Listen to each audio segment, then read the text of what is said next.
ইসলাম হল সেই ইসলাম যেখানে তাকওয়ার ভিত্তিতে মানুষের মর্যাদা এবং সম্মান, তার কি কাজ, তার কি অর্থ, এটা তার কি বংশ, এটাকে ইসলাম মানুষের মর্যাদা দেয় না। আমি আরেকটা উদাহরণ অনেকে আপনারা জানেন যে হযরত উমর রাদিয়াল্লাহু তাআলা উনি তখন অর্ধেক দুনিয়ার শাসক, তখন সালাউদ্দিন আইয়ুবী তিনি জেরুজালেম খ্রিস্টানদের কাছ থেকে উদ্ধার করেন। তখন খ্রিস্টানরা বলল যে আমরা এই জেরুজালেমের চাবি যদি একমাত্র খলিফা উমর যদি আসে ওনার হাতে চাবি। তাদের ভয় ছিল যদি মুসলমানদেরকে তখন চাবি দিয়ে দেওয়া হয়, তখন জেরুজালেমে ঢুকে সেখানে লক্ষাধিক খ্রিস্টানরা ছিল, তাদের কারণ অতীতে যখন তারা জেরুজালেম গিয়েছিল তখন সমস্ত মুসলমান নারী, শিশু এবং বৃদ্ধ সব কিন্তু তারা হত্যা করেছিল। তখন হযরত ওমর রওনা করেন মদিনা থেকে, দীর্ঘ পথ উঠে করে আসতেছে। ওনার সাথে একজন খাদেম ছিল। তখন সেই খাদেমকে উনি কিছু দূর যাওয়ার পরে বললেন, এত দীর্ঘ পথ আর আমরা তো দুজনে মানুষ, আমাদের সমান অধিকার। তখন উনি বললেন যে কিছু পথ আমি রূপের উপর করবো আর কিছু পথ তুমি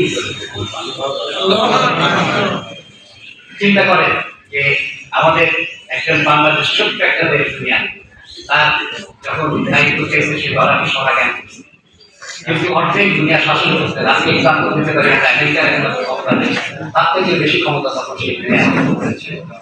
তিনি একটা খাদেমকে তাকে এইভাবে মর্যাদা দিয়েছেন। যখন উনি জেরুজালেম পৌঁছালেন তখন হলো হযরত ওমরের ওই উটটানা দায়িত্ব ভাগে আসছে, আর ওনার খাদেম তখন জেরুজালেম বসা।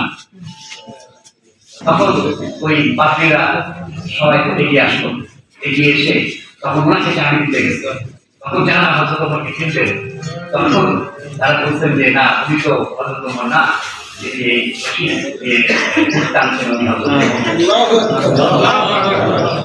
এটা হলো আমাদের ইসলামের সামনে আদর্শ এবং এটা দেখে অনেক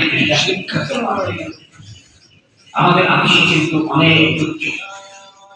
এখানে আলোচনার কথা চিন্তা করেন, কেন কেন ইবলিস আদমকে চিন্তা করেন অহংকার। আবার আবু সুফিয়ান কেন মুসলমান হলো না, তার ছিল অহংকার। অহংকারকে আমাদের পুড়িয়ে জয় করে দিতে হবে এবং মানুষের সম্মান এবং সাম্য, ধর্ম, বর্ণ এবং তার কি পজিশন, তার কি অর্থ, এটা ভাবতে আমরা তাকওয়া আমাদের মানুষের সেই সমাজের জায়গায় এটাই আমাদের লক্ষ্য, এটাই আমরা